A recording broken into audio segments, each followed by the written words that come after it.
L'actualité locale et régionale en continu. Grand Lille TV, toute info. Bienvenue à toutes et à tous dans l'édition du soir sur Grand Lille TV en ce mardi 22 mars. Il est 18h très précisément et on va revenir bien sûr sur l'information principale de ce mardi marquée par ces événements chez nos voisins belges et les répercussions près de chez nous dans la région et à la frontière franco-belge. Et oui, c'était aux alentours de 8h ce matin à Bruxelles. 2 explosions ont dans un premier temps retenti à l'aéroport international de Zaventem, dans le hall d'embarquement. Le dernier bilan fait état de 15 morts et de 35 blessés. Une autre explosion a retenti quant à elle peu après dans le métro de Bruxelles, à la station Malbec, dans le quartier des institutions européennes. Là aussi, le bilan est lourd, 15 morts et 55 blessés. Ces événements, je vous le disais, ont des répercussions près de chez nous, notamment sur le trafic à l'aéroport de Lille-Léquin, qui accueille depuis ce matin les vols initialement prévus pour Zaventem et désormais déroutés vers d'autres villes. Les contrôles de sécurité ont également été renforcés pour rejoindre l'aéroport de Lille et les premiers vols sont arrivés dans la matinée. Au total, une douzaine prévus tout au long de la journée. À la sortie de l'aéroport, les passagers étaient pour certains désorientés, voire sous le choc. C'est le cas de cette passagère en provenance de Rome, interrogée par Céline Huret et Xavier Silly. Quand on a su qu'on allait atterrir à Lille, on ne savait pas pourquoi. Quand on a atterri, on a su qu'il y avait eu un attentat. Et effectivement, on a été très chanceux dans notre malchance. Là, pour le coup, on a été, mais...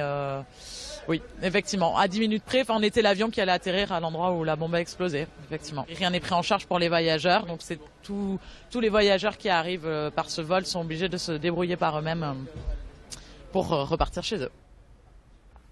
Des perturbations également sur les rails, notamment du côté de la gare Lille-Europe, avec des trains Thalys et Eurostar à l'arrêt jusqu'à nouvel ordre. Tous les trains en direction de la gare Bruxelles-Midi ont été suspendus. Le trafic pourrait reprendre progressivement dans la soirée. De nombreux trains ont donc été dès ce matin déroutés vers la gare Lille-Europe. Pour les passagers, il s'agissait surtout de trouver des solutions alternatives pour tenter de rejoindre leur destination finale. Je propose de les écouter au micro de Brieux-Gorchy. On vient d'arriver de la région de Gand, on vient d'arriver en voiture. On devait prendre l'avion à Bruxelles, Bruxelles-Genève, mais l'avion a été annulé ce matin. Bien sûr, il n'y a pas d'avion, il n'y a rien du tout à Bruxelles, tout est fermé. J'étais dans le train ce matin et le personnel de bord nous a averti qu'il y avait une bombe à Bruxelles et que l'on était donc dérouté vers Lille parce que la gare de Bruxelles-Midi était fermée. Il disait juste ici qu'on pouvait sortir ici et que les gares bruxelloises étaient fermées, donc qu'on ne pouvait pas rejoindre la Belgique. Mais sinon, il disait rien d'autre. Puis j'ai reçu un message me disant que toutes les frontières étaient fermées, donc j'ai commencé un peu à stresser. Et là, ma mère va venir me chercher puisque c'est le plus simple. Dans notre région, les mesures de sécurité ont été renforcées. Le préfet Jean-François Cordet a donné des consignes de vigilance dès ce matin.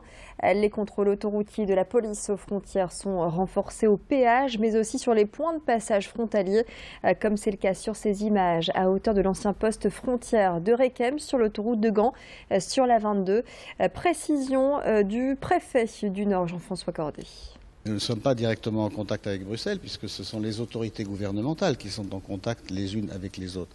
Nous sommes directement en contact avec nos collègues de chaque côté de la frontière puisque vous savez que nous avons une très forte coopération, notamment dans le domaine de la police, à la fois avec les policiers belges, mais également avec les magistrats belges et également avec l'ensemble des forces administratives. Cette coopération s'exerce par le biais du CCPD à Tournai et c'est une coopération de tous les jours et de tous les instants. Elle s'est d'ailleurs parfaitement appliquée ce matin. Après les attentats du 13 novembre à Paris, ce sont désormais nos voisins belges qui sont visés par le terrorisme. De l'autre côté de la frontière, les habitants se sont réveillés ce matin stupéfaits par ces événements. Un climat d'inquiétude, voire de peur, s'est installé. Voyez et écoutez ces réactions recueillies cet après-midi dans le centre-ville de Moucron. On n'aurait jamais cru que ça se passerait en Belgique. Mais bon, pour moi, j'ai pas peur. Parce que c'est pas parce que c'est passé ça qu'on doit avoir peur. Au contraire, on doit se montrer fort. Moi j'ai connu la guerre 40, mais j'étais enfant. Ben, c'était la guerre, mais j'appelais ça une guerre propre. Un peuple se battait contre... Mais maintenant, on se bat contre qui? Contre qui? On ne sait pas, la personne qu'on croise dans la rue, on ne sait pas si elle n'est pas capable de nous tuer. Non, c'est triste. J'ai peur pour mes petits-enfants. Oui. Pourquoi? Parce que je pense que le monde à venir n'est pas bon. Ils ne seront pas heureux comme nous on l'a été. Moi je ressens un grand dégoût par rapport à ce qui se passe, parce qu'en Belgique j'ai l'impression qu'on est un peu laxiste.